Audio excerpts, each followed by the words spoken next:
Hey guys, and welcome to another brand new video. In this video, we actually have a very nifty topic going on over here when it comes to PlayStation 5 and PlayStation 5 rentals. Now, you heard that correctly, and this is going to be a big picture of this because I'm curious if you guys would either know someone who would ever want to go and literally rent a console, or yourself would ever go do this yourself. Now, as I'm sure and I would hope a lot of people watching this video have already owned their console, do already own a console. I mean, some people probably like to just go and see gaming news and see upcoming games, and maybe even waiting on the sidelines to see if they want to pick up a PS5 or Xbox or Switch 2 when it comes out. Or maybe some folks are PC people and they'll enjoy just drama. I don't know. Really know. I'm assuming just most people are usually console folks on my channel. But right now, we actually saw some brand new news coming out over here where companies are offering PlayStation console rentals for people at a pretty affordable price. And a lot of this is also popping up right before Monster Hunter came out. You know, as of right this second, is currently out, but you know what I mean. So we're going to talk about this, talk about if it's good, how it changes up the world of gaming, and if more people would ever do it. And I want to hear your thoughts on all of this stuff down below. So make sure you guys are subscribed with the notifications on here. Our second YouTube account will be active very soon. Subscribe over there. And of course, the Twitters and Twitches down below. And let's go and dive on into it. So first and foremost, as you guys know, or maybe you don't, this might be a fun little history lesson for you guys. In places like Japan, Korea, there are certain things called like PC bongs, which is a weird thing to go and call it, but the whole idea is you just have like a bunch of people over there. They're sitting in like a random cool like PC hangout area. They have pretty high-end computers, and you go and basically pay money for you to go hang out there. Now, this definitely kind of, in all honesty, looks a little bit on the depressing side if we got to be realistic here over here. But people, you know, playing a bunch of like League of Legends, Dota, random things like Valorant, God only knows what, Monster, whatever they feel like playing, they'll have things like a PC, have a chance to go rent out their time, and they can get snacks and eat food there. And well, it is somewhat of an issue because some people have been known to apparently like basically live there on weekends, or you know, skirt through family, or they like, I don't know, homeless people go and put their last dimes to go and play another few League of Legends games, which is not the best, but it's somewhat of a common thing out there in the Asian culture. I would say in America, a lot of people are pretty normal. I have my PS5 right next to me, I have my desktop right here, and a lot of my friends have their console set up on their, you know, either in the bedroom or in their living room, and it's kind of a relatively normal thing. But well, obviously not everyone on the planet has a console, and right now with Monster Hunter coming out, we've been seeing a big preparation with it. Saying it seems like Japan over here for these past few days has just been bolstering up on Wilds, and I've enjoyed it. I'm going to actually play it on my stream again tonight and just be comfy. Already beat the story, is a good game. But it also looks like they're doing bundles and they're trying to work more games on in and sell stuff and have big boosts. But the one biggest thing out here is on the rental service.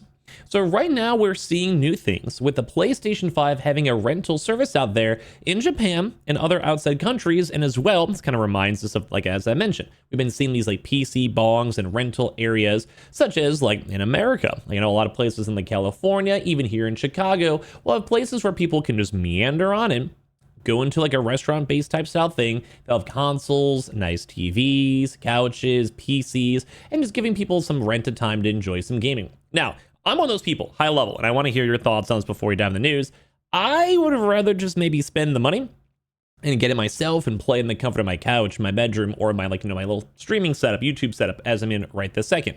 That's just my priority. And of course, if you do these runs, let's say like 5 to 6 times or so, you're probably getting pretty close to having enough money to go and start buying a console, whether it might be used or not, and you probably have enough time for it. So that's my take. I'd rather probably just save up the money, go and buy it myself, and have it in my house. But of course, some people have done things like GameFly, where you check out games for a few days. You have certain game streaming services, even like Game Pass or U Plus, which kind of does a similar format. And well, we had old school things like Blockbuster. This is probably going to date myself for even bringing that up. And if you guys remember that too, we're all old together, but you want to, at least we're still kicking, you know, we're trying our best. But when it comes to that stuff, a lot of people are used to just the idea of rentals. Like, I don't think it's that abnormal, or even Redbox, although it went out of business. But it seems like right now these services are popping up a lot more in Japan, and typically when things do very well in places like Japan, sometimes culturally it'll go to other regions. Think like a GameStop. What if they started doing console rentals, or they had a chance to have this weird like hangout spot inside their stores? People could walk in, hang out on a couch, and pick up any game that's maybe in the GameStop store itself, and they're probably one of the best companies to do that because they still factor in physical releases,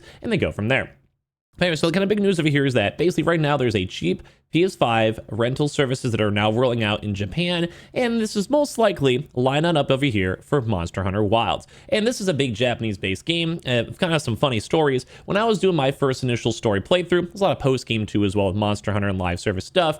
I had early access to it, so I basically had an entire day early before Americans and Europeans did, and I got pretty deep in the game. I did like a 15-hour gaming binge, and I beat the entire story, and every one of my lobbies, the entire of the time, was just filled with Japanese names. It was kind of bonding, dude. They would be spamming cute and wholesome emojis and being like, hello brother, hello brother, hello brother in the game with like cute little anime thumbs up and stuff, bro. They probably had no idea what was going on, but they probably saw I was American and they were spamming like emojis at me. This is why I love the Monster Hunter community. You know, I also love people, you know, just in Japan, dude. I love Japanese people. But that's an intriguing thing because these are the games that will be selling and making consoles bigger. Like there will be a lot of people, probably millions of people throughout the years buying Monster Hunter for PlayStation, or look at us in America for GTA 6. This is why the rental thing is intriguing, because now apparently one of Japan's most popular retailers is rolling out a new rental service for the PS5 console itself. And it's actually quite cheap at just 980 yen, or only just $7, or like £5, €5, for an entire week. Now, I'm going to say for things like a PC bang bar, you know, all these PC rooms, they're usually a lot more expensive. Like you buy food there, you get drinks there, have alcohol there maybe, and like, you know, enjoy your time with your friends. That's just the vibe. But you'll probably paying a lot more dollars even at $7, even if these countries are a slightly, you know, lower standard of USD value. But for $7 to rent out a PlayStation console, this is actually kind of valid. Now, hear me on out. Let's say you're like a big binger. I'm a binger myself. I usually do that for Twitch streams. Like I said, I played Monster Hunter Wilds for 16 hours straight the first day it came out. You want to go give me a PS5 for that, and I'd probably play Monster Hunter for a little bit longer than that, but I could probably go and beat through and get my full experience and kind of feel pretty good about it for around $15. I think that's actually awesome. I think I would literally do that. And at the same time, it's probably at my house. I can maybe just get the console from like, say, a Walmart or GameStop equivalent, and maybe just have to return it with the same like maybe code or whatever later on. And I think I'd be down. I think this is actually a feature that a lot of people will be utilizing, mainly because some people maybe want to play Monster Hunter and they're only going to want their console for Monster Hunter. They want to maybe play out with their friends and maybe do all the higher like tier hunts and get the tempered stuff and beat the story, and maybe do a few hunts with their friends and just have some crazy weekends. And then maybe after 2 or 3 weeks, return it and they're done. They're rolling. They're chilling. Or the same thing too as well, maybe when GTA comes out. People do the same thing and rent it maybe for a month, and they maybe go and spend $30. That is nothing. The whole price for an entire console is $400, give or take. And like, you could save a lot of money on this. It's almost like calling it the occasional Uber and just having a really fun weekend maybe, instead of having to go and buy a car. Or you rent a car for a weekend, same vibe. You don't have to spend $10,000 over a year or something like that with insurance and the car itself. You maybe go spend $400, $500, and you're good to go and you don't have to worry about it. You know, it just kind of depends on the person, the vibe. So basically saying the PS5 has actually sold fairly well in Japan up until this point. But there's no question that a region's home and console market has shrunk significantly over the last decade or so. Saying more people are doing PC, doing mobile, doing, well, I don't know, anything, even just hanging on out, stop playing games, like going on Steam, PC. There's a lot of stuff, you know, a lot of stuff. But at the same time, these rental services are now popping on up. It's over from Geo, who has over thousands of stores. So once again, think like a Target, Walmart equivalent, maybe not as big, but still. And this is where like we're getting a lot of information on this one too, because they're trying to get one of these rental things out here, and it really is cheap too as well. It's just really, really chill. I don't know, I'd probably do this. Like, I have my console, so I don't need this. I don't really necessarily need to spend more extra money on it. But like, what if you maybe had a kid who wanted to play a game with you, and like maybe you're just both playing it yourselves? I don't know.